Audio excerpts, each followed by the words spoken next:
कहते हैं जीजू लेंगे बड़ी नाम जी, सही कहते हैं जीजू लेंगे बड़ी नाम जी।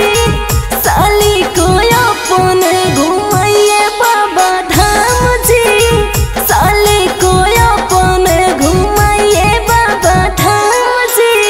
बात मानिए छोड़े ना घर के सब काम जी, बात मानिए छोड़े ना घर के सब काम जी। साली के अपन घुमाइए बाबा धाम जी, साली के अपन घुमाइए बाबा धाम जी।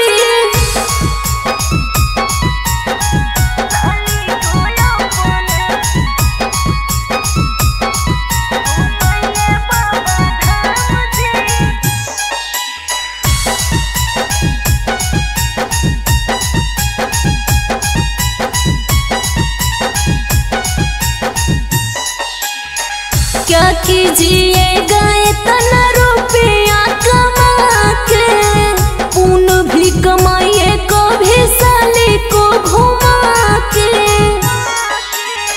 क्या कीजिएगा इतना रुपया कमा के, पुण्य भी कमाइए कभी साली को घुमा के।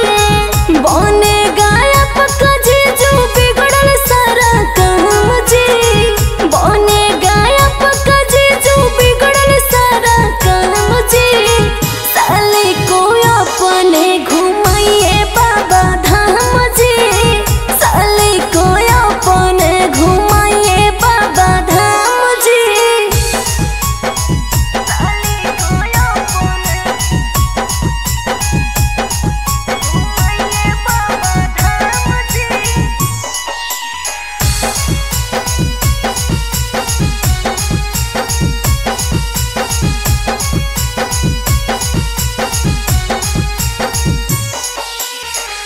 कृपा करेंगे यदि भोले भंडारी, लगिए जाएगा नौकरी भी सरकारी।